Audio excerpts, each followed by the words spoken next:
The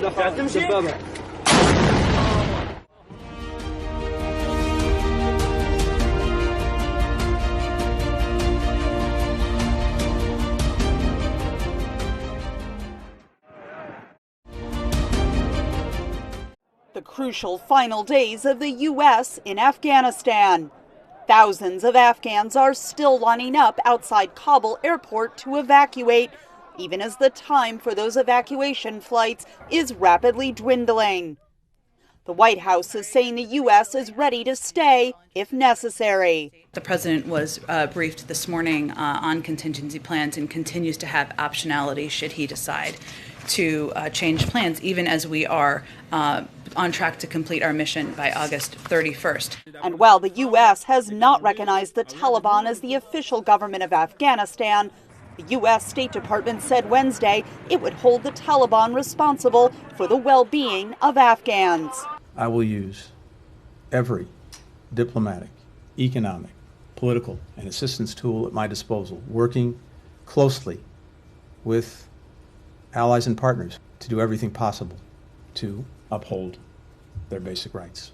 But on Capitol Hill, the administration faces intense bipartisan concern, including a top lawmaker saying many Democrats do not believe Biden's claim there's enough time for the evacuations. People really wanted to encourage the president to stay longer, but he has to, as I say, weigh the equities of the danger versus the advantage, and I trust his judgment.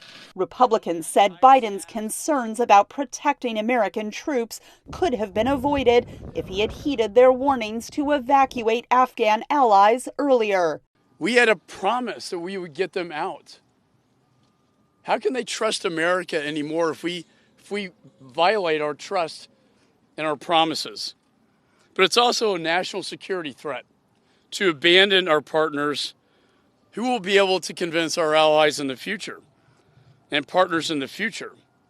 Will they be able to trust the United States of America? The Taliban reportedly are blocking Afghans with special immigrant visas from reaching Kabul airport, a challenge the Pentagon said U.S. military on the ground was addressing. We have shared what the proper credentials are, and by and large, not saying it's been perfect, but by and large, the people that we have made clear to the Taliban that we want to have access through the checkpoints have been able to get through, by and large. The Pentagon has not yet said when it would begin drawing down U.S. troops and equipment from Kabul airport, leading U.S. lawmakers to warn evacuation flights could cease in just 2 days.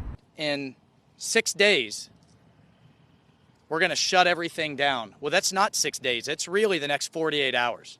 They're going to have to close the gates to clear out those that are on the airfield and get the military out. That is unacceptable. The U.S. said Wednesday some 19,000 people had been evacuated in the previous 24 hours. Katherine Gypson, VOA News, Washington.